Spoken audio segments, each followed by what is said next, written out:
Hi everyone. So welcome to the solar eclipse. I keep wanting to say lunar because it's such a hard close, but to the solar eclipse in Libra. It's a little bit of a different setup today. Just my setup's not conducive to a front-facing camera. I'm kind of grateful because I don't like being on camera all the time. But for those of you who are visual, the stuff I'm talking about, astrologically and such will show up here on the screen in words. And then I'll do a card pull.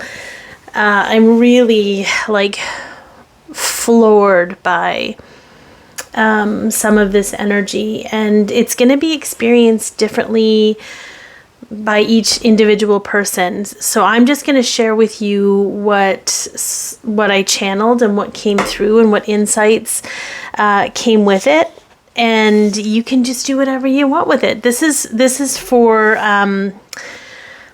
everyone. I will do a separate twin flame video for my Patreons and such. I might do a little excerpt from it for YouTube, and then if you want the extended, you can either purchase it for like $5 or join as a Patreon. Okay, so energetically, if I just speak to my own experience, things feel much lighter physically, although there is still bursts of purging. I kind of had a bit of a meltdown yesterday. I'm just gonna be transparent in this.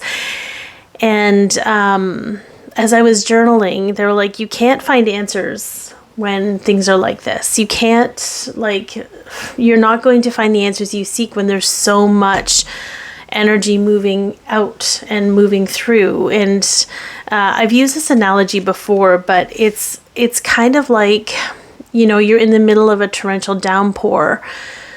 And no matter how high you turn up your windshield wipers on your car, you kind of have to just pull over and let the storm pass. You're not going to be able to see through to anything because of the emotional deluge, if you will. So I do feel like if you're having, emotional moments, try not to figure out your future, or try not to set your sights on the future from this place, because you'll never see through it. Okay, let's get to the astrological goodness. The solar eclipse in Libra, we've got the Sun, Moon, South Node, Lilith, and Mercury all conjunct. Okay, so 10 degrees for the others, 11 degrees. We have transitionary, but we have intuitive forward-thinking degree for Mercury. And this whole energy has an overtone of deep perception and how we're shifting the fear of inadequacy. But this isn't, for me, again, take what resonates, leave the rest. Some of it might float your boat. Some of it might not be in alignment with what you need to know. Don't worry about the stuff you don't need to know. That could be for somebody else. This isn't about the feminine energy rising up and taking charge like the masculine, but we may see a lot of that because that's all we've ever known as an equal to power. Like how to deal with our anger and how to create change is to rise up and take action like the masculine. But this, to me, in its true nature, is a softening. This is in Libra, an opposite to Aries dominance, a diplomatic space of confidence, no longer us versus them from a space of lack. We do not need to rise up to be an equal. We already are an equal. It's just about reconciling that within the self. And then embodying that through our relationships with others, but that'll come a little bit later. There's also an element of appearances and how sometimes that can be more important than one's integrity, needing to show up in a way for others to approve of you instead of showing up for yourself in the way that you approve of. This is more for serious issues, not necessarily the trivial things that require a little bit of compromise and diplomacy, but where people are really worried more about what people think than they are about their own well-being. and then new directions opening, new paradigms, protected and encouraged by spirit, permission to make mistakes and look like a fool, because you can no longer ignore the call to do astounding things that may only make sense to you. So we're going to see a lot of people being like, really letting go of what people expect of them and stepping into their calling, because the calling is so much more profound. This is the energy that will encourage us to learn and expand beyond what we think we know, to be a student of life again, and less responsibility to get it right and more courage to live into the lessons, and just kind of, allow that curious state. We're really shifting out of action and consequence from this incredibly serious, criminalizing, punishing tone into this space of it's okay to make mistakes. This is how we learn. Like, I say this to myself and I say this to my clients, and I say this because I say it to myself, but I say it to other people and mostly my clients. But if you feel cringy about something in the past that you've done or said or did, or feel guilt or shame over, you would not have those feelings if you didn't learn the lesson from it. So that cringy feeling is actually your indicator that you have evolved from that experience. Anyways, so I'll kind of leave you all with that. We have Saturn at 14 degrees in Pisces in the second house. This is really interesting because it has an overtone of seeking truth and questioning any doubt we have to our own relationship with money and abundance. So this is a big shift in our relationship with money. I'm already burping and moving energy out, you guys. I love it. Which may bring up grief for some people.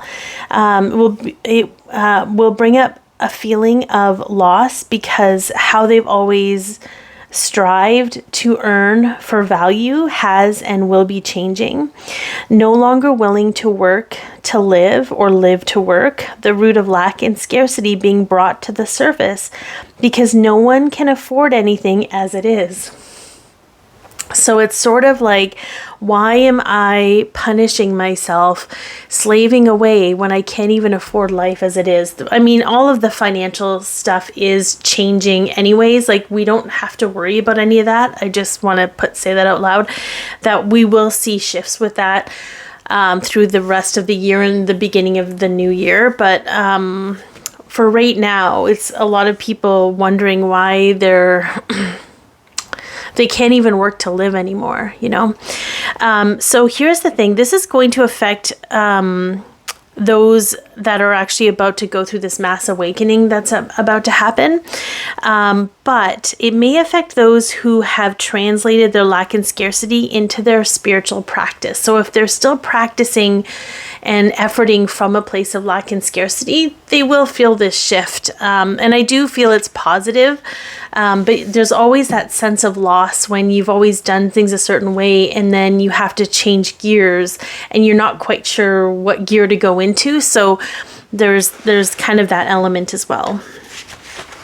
All right, let's see what we have. I got my little trusty book here. The last placement, which I'm also going to talk about when I do my Twin Flame Divine Connection video. We've got Venus at 11 degrees in Scorpio in the 10th house. So this is about karmic relationships and the interference of the self and how we step out into the world, if you will. So there's a bit of a deep dive happening around love, yes, but mostly exploration of who we want to be in the world. Focus on what you love to do or would love to do. But for some, it may come from a place of no longer being able to stand where they're at, seeing the absolute worst of the situation so they can feel good about making a different choice for themselves. It's going to get real uncomfortable for people who are in places that they're in because they think they have to be to achieve success. Okay. Not only could they be willing to play with fire to seek a different experience, but a willingness to prioritize your well-being over survival. Well-being is the new survival. So I do feel, while these are very positive, they're very deep intrinsic changes that are happening for everyone. So I'm going to just pull some cards and whatever messages need to come through. I'd love to hear if you guys are experiencing any of these experiences or involved in any of these situations in some way in your life, or having, these revelations. Okay, let's just see what messages need to come through, because it's such a bizarre feeling. It's almost like the ground of civilization, I know that sounds like such a broad scope, but this is kind of where we're at, is sort of crumbling because it was built on false foundations. And what we've always known to be true is shifting and changing. And there's such a fear of survival in that. At the same time, we're being guided to soften and open to receive what we need. So there's a lot of really back and forth, and how do we survive? Because we aren't going to survive in the same way that we did before. But it's almost hard to find words that go with that. Yeah, right? We've got a little bit of confusion here. Many choices, uncertainties. The good thing is that in the uncertainty, there's always possibility. There's always going to be some kind of possibility that's going to work in our favor. Okay, could things go wrong? I don't know if they can go wrong anymore. They might feel like they've gone wrong, but then we realize maybe they went right. You know what I mean? Like, I think it's just allowing yourself to have the feelings you feel, to let them move through, and to keep doing the due dilly every day. Like, I just, let's see what else we have. Okay. I don't think we can mess this up. Okay. Hope, optimism, and new beginnings. I believe that. I truly believe that. Even though I've had experiences, and mostly my lower, like I say lower, like where I'm purging the really deep feelings and energetic interference of things. It's stuff from my past. It's stuff from my past that I felt never came to fruition, or the wounding that happened, or whatever it is. The stuff that I'm feeling isn't like my fear of the future. It's not from a place of doubting that things aren't going to work. Like, I'm not doubting anything. It's not from a defeatist place, well, things will never work out. It's literally, I don't even know if I'm using it in the right context, literally crying out the emotions from my past that I never got to. And that to me just speaks to the closure that's happening. And again, it could be different for everyone, okay? But there is, I don't know, even though I don't have anything tangible for you to be like, this is absolutely, what's going to happen. I sense it in a way that it's never been sensed before. So, okay, interesting. We have the elements. Okay, nature, spirits, the 4 elements. I think there's a lot of different energies that are supporting us at this time. Yeah, we've got, look at this, we've got ancestors on the bottom. Okay, but this feels like the 4 directions. This feels like expanding outward. There's definitely a heart expansion happening in the co-creation with Source, with our higher selves, to just have a different experience. And I was talking to my friend Colleen today, and we were talking about why it feels lighter. And I just felt like whatever's happening is happening above our pay grade. Like we do what we do, but there's so much happening in the world around us that we're not directly involved in, but we're connected to energetically, or however you want to put this, okay? But I feel like it feels like we jumped a timeline, and the interference that kept tethering us into those old energies, and you could feel the difference. If you've been through this, if you've been paying attention at all in any capacity, you will feel the difference in how you're experiencing life based on the energies that you're plugged into. And we kept being pulled back. And sometimes social media will do that to pull us back into the past, pull us back into the old energy that feels heavy. It feels dense. It feels like a no-win situation. It feels us versus them. There's all this separation. I feel like that's less palpable now. Like we're less distracted with that and more being called into this illuminated path, whatever that path might be for you, even if you're just taking one step at a time. This is so interesting. Okay. What's unfolding right now? Like what is unfolding right now in the energy? Interesting that we have attachment, okay? Longing and desperation. Yeah. I think it's an awareness of this. And it's so, yes. Okay, thoughts and vibration, resonant choices, signature signals. Okay. I think it's really interesting. I don't know if I have it here. Okay, so this card has been coming up in a lot of readings, and it's the Four of Cups. But look at how she's longing to engage in this energy and no longer, her back's turned to these darker cups, these older cups. Even though they're familiar, they're well worn, she's longing for this. I think we're getting our soul callings in a lot of different ways. Okay, and it's going to come through. There's lots shifting in the mental fields. I've been doing a lot of field energy clearing, and I'll talk more about that as I learn more about it and understand it better and can explain it better. But I think we're longing for change, and what that feels like and looks like is dependent on where you're at in your journey. There could be people who are longing for something new. I remember when I woke up, okay, I was literally at my computer station at work, Googling, is there something better than this? Again, I don't know if I'm using literally right. I don't think I am, but it's the emphasis on the fact that I was actually Googling if there was something better than this.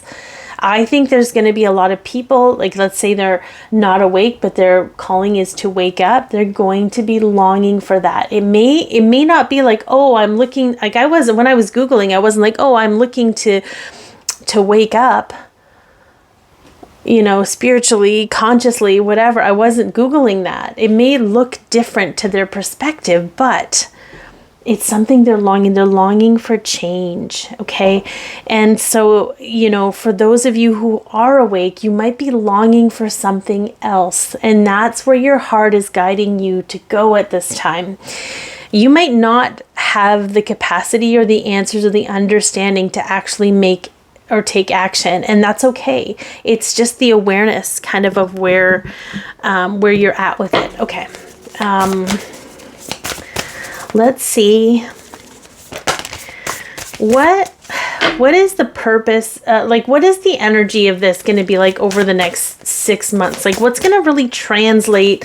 And again, we don't have any specifics, but just to get an idea, yeah, this was on the bottom when I was talking about these. We've got alignment. We have an alignment of energy within the vessel, the physical vessel, the empowerment of our innate wisdom, our inner authority. And interestingly, I feel it's not going to be difficult. I feel like it's going to be relatively easy. There may be lots of rest that's required, which I feel is why we will be supported financially. And here's the deal. I know that there's been people who were awake for a lot longer than I have been. And there's always this concept of, being supported financially and abundant and spirituality, and it never happens. But this feels different. It feels different now. Things have shifted. And so I do feel like we aren't going to have to work so hard to stay in alignment, to actually be aligned with our purpose, to live into life. And it's going to allow us, again, the relaxation has multiple different energies coming through it.